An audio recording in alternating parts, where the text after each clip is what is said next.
नमस्कार दोस्तों करता है जो क्यों रे जर्मन शेफर्ड, तू क्या कह रहा है भाई? डिक्टेटरशिप है हिंदुस्तान में। अच्छा, डिक्टेटरशिप समझता है भाई क्या होती है? और यहां एक बहुत सिंपल सी बात है, डिक्टेटरशिप होती तो तेरे को ना हिंदुस्तान में एक और नियम है, पागल कुत्तों को फिर भी छोड़ देते हैं, गद्दार कुत्तों को गोली मार दी जाती है ना? लेकिन तुम गद्दार कुत्ता होने के बाद भी तुमको छोड़ दिया गया। से वही बात हो गई कि मेरी बातों का जवाब नहीं है तो कुछ नई चीज बना दी, कोई नई गाली बना दी यहाँ पर बोलने के लिए। सुभाष चंद्र बोस भी जर्मनी में जाकर काम करते थे, क्या उन्हें भी जर्मन शेपर्ड बोलोगे? नेताजी सुभाष चंद्र बोस ने भी किसी जर्मन ऑस्ट्रियन से शादी करी थी, क्या इस रीजन की वजह से उन्हें भी वो बोलोगे? ये सब डाइवर्जन के तरीके हैं। जैसा मैंने कहा, इन सब चीजों का जर्मनी से, वेस्ट से कोई रिलेशन नहीं है। जिन वैल्यूज की मैं बात कर रहा हूं वो वही वैल्यूज हैं जिनकी भगत सिंह ने बात करी थी, नेताजी सुभाष चंद्र बोस ने बात करी थी, महात्मा गांधी जी ने बात करी थी। हमारे सारे फ्रीडम फाइटर्स ने इन्हीं वैल्यूज के लिए अपनी जान दे दी थी। जब सुभाष चंद्र बोस ने बोला था तुम मुझे खून दो मैं तुम्हें आजादी दूंगा, थोड़ा सोच कर देखा, इसका मतलब है कि आपकी खून की, आपकी आजादी की जो कीमत है वो आपकी खून की कीमत से ज्यादा है।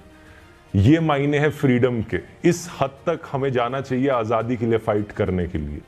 डेमोक्रेसी के ऊपर डिस्कशन करने से पहले दोस्तों हमें यह जानना जरूरी है कि डेमोक्रेसी एक्चुअली में होती क्या चीज है। बेसिक कॉन्सेप्ट है, लेकिन ज्यादातर लोगों को इस कॉन्सेप्ट पर बहुत भारी मिसअंडरस्टैंडिंग रहती है। कुछ लोगों को लगता है कि अगर देश में रेगुलरली इलेक्शंस हो रही हैं और आप वोट डालने जा सकते हो तो इसका मतलब देश एक डेमोक्रेटिक देश है। लेकिन पता है क्या, इलेक्शंस तो नॉर्थ कोरिया में भी होती है। मजाक नहीं कर रहा, रेगुलर इलेक्शंस होती है नॉर्थ कोरिया में। 100% वोटर टर्नआउट भी देखने को मिलता है उन इलेक्शंस में। लेकिन बस फर्क यह है कि अगर आप सरकार के द्वारा चुने गए ऑफिशियल कैंडिडेट के लिए वोट नहीं डालोगे तो आपको एंटी नेशनल कंसिडर किया जाता है, आपकी जॉब छीन ली जा सकती है, आपका घर छीन लिया जा सकता है। और बात अगर यहां सिर्फ डेमोक्रेसी शब्द की है तो नॉर्थ कोरिया देश का जो ऑफिशियल नाम है, डेमोक्रेसी शब्द तो उसमें भी आता है। नॉर्थ कोरिया को DPRK करके पुकारा जाता है उनकी सरकार के द्वारा, Democratic People's Republic of Korea. लेकिन सच्चाई क्या है तो ये देश एक डिक्टेटरशिप ही।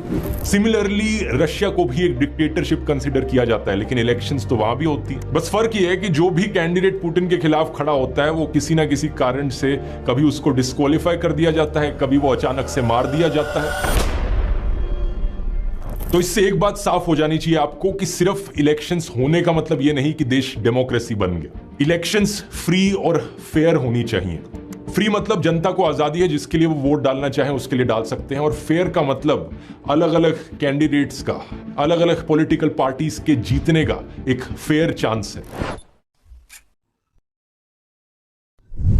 दूसरी बात, बहुत सीधी सी बात यह है कि और जो लोग चटकारे ले रहे हैं, मजे ले रहे हैं ना अपमान में, तुम सब साले गद्दार हो।